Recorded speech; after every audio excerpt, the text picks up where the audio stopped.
आयुर्वेद में आलस्य को रोग कहा गया है और आलसी व्यक्ति को रोगी कहा गया है।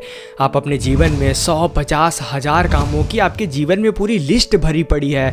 आपका सपना है, आपने फ्यूचर देख के रखा है कि हमें ये करना है और उन कामों की पूरी सूची है कि अगर हम ये करेंगे, हमें आज ये काम करना है, हमें आज से 1 महीने बाद हमारा पोजीशन ये होगा, और आज तक उनमें से एक भी काम शुरू नहीं हुआ है। आपने बड़े बड़े सपने देखे और आपने ये भी सोच के रखा है कि हमें करना क्या है, लेकिन आप लेटे रहते हैं, फोन चलाते रहते हैं, कुछ करने का मन ही नहीं करता है, आलस से भरा पड़ा है आपके पूरे शरीर में। तो ये कोई समस्या नहीं है, ये एक रोग है, और अगर इस रोग का जल्दी से जल्दी निवारण नहीं हुआ तो आपकी पूरी जिंदगी बर्बाद हो सकती है। पर चिंता मत कीजिए, हर रोग का एक सोल्यूशन होता है और आयुर्वेद के पास इसका भी एक सोल्यूशन है।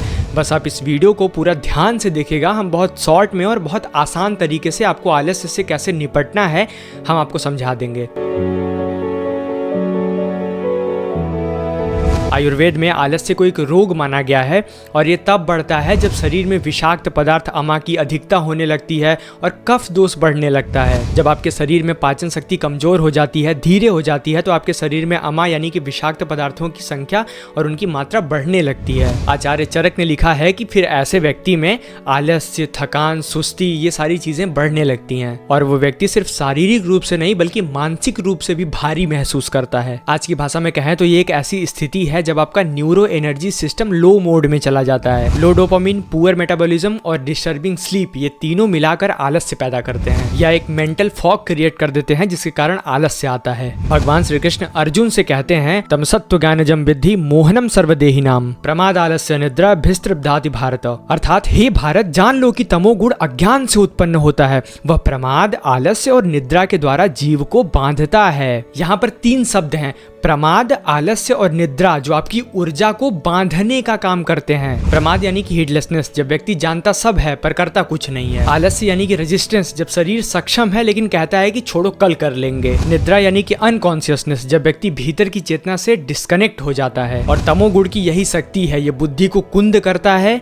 मस्तिष्क को ढक लेता है और अग्नि तत्व को बुझा देता है। श्रीमद् भगवद गीता के अनुसार जो व्यक्ति अपने उद्देश्य को जानता है, अपने लक्ष्य को जानता है और अपने धर्म को जानता है लेकिन फिर भी आलस्य के कारण कर्म नहीं करता, उसे नराधम कहा जाता है। आप इसे ऐसे समझिए कि जैसे मान लीजिए कि हम सोशल मीडिया पे फिटनेस का एक कोर्स खरीद लेते हैं या फिर कहीं से भी हम एक कोर्स खरीद लेते हैं और उसे 1 महीना तक लगातार पढ़ते हैं, लेकिन हम कोई भी फिजिकल एक्सरसाइज नहीं करते हैं, कोई भी जिम नहीं करते हैं, कुछ भी नहीं करते हैं, तो वो ज्ञान हमारा पूरा का पूरा बेकार है और हम नराधम कहलाएंगे। अब आलस्य के सापेक्ष में योग वशिष्ठ का एक सूत्र आपके सामने आ रहा होगा, अगर आपको मन हो तो आप वीडियो को रोक के इसे पढ़ सकते हैं। भगवान श्री कृष्ण ने श्रीमद् भगवद गीता में कहा है, नियतम कुरु कर्म त्वम कर्म जायोह कर्मणः, अर्थात नियमित कर्म करो और कर्म न करना भी एक कर्म है और ये बहुत विनाशकारी कर्म है। कर्मयोग कहता है कि एक्शन इज प्यूरिफिकेशन। कर्म सिर्फ बाहरी काम नहीं है बल्कि ये भीतर की इनर्सिया को तोड़ने का भी एक जरिया है। जब व्यक्ति फल की इच्छा के बिना कर्म करने लगता है तो वो धीरे धीरे राजसिक से सात्विक बनने लगता है और यही दृष्टिकोण परिवर्तन की भावना ही हमारे आलस्य का निवारण है, उसका सोल्यूशन है। आज के साइकोलॉजी में इसे डोपामिन डिसिप्लिन कहा जाता है। छोटे छोटे कामों से अपने दिमाग को रिवॉर्ड लूप में लाना और अपने दिमाग को, अपने विल पावर को ट्रेन करना। आयुर्वेद कहता है कि आलस्य से बचने का पहला कदम है निदान परिवर्जना, यानी कि कारणों से बचना, जैसे कि गलत खाना पीना, सही समय पर न सोना और इनर्सिया बढ़ाने वाली चीजें करना। फिर आता है लंघना यानी कि उपवास, यानी कि शरीर को पाचन करने का एक समय दो। फिर आता है पाचन, जिसमें हल्दी, अदरक और त्रिफला जैसे अग्नि वाले पदार्थों को खाओ। और अंत में आता है शोधन, यानी कि पंचकर्म जैसी प्रक्रिया है जिसमें अमा बाहर निकल जाता है। और ये प्रक्रिया मॉडर्न डिटॉक्स और मेटाबॉलिज्म रीसेट का मूल सिद्धांत है। हमारी दिनचर्या ही आलस्य के खिलाफ सबसे बड़ा शस्त्र है। आचार्य चरक ने कहा है कि दिनचर्या से शरीर में स्राव सुचारू होता है और ये हमारे आलस्य का नाश कर देता है। और आज के न्यूरोसाइंस में भी यही कहा गया है कि routine creates rhythm, rhythm build focus and focus destroy laziness. आलस्य का सीधा संबंध कफ से है, इसलिए आहार सही होना चाहिए। योग कहता है कि आलस्य को दूर करने का एकमात्र तरीका है शरीर को गति देना। आचार्य श्रुसुत ने कहा है, व्यायाम लभते स्वास्थ्यम दीर्घयुष्यम बलम सुखम। व्यायाम से स्वास्थ्य और बल से आनंद प्राप्त होता है। तो सुबह उठ के आपको 2 चीजें जरूर करनी है। हैं। पहला व्यायाम करना है, अपने शरीर को तोड़ना है, और दूसरा कपाल भाती करना है।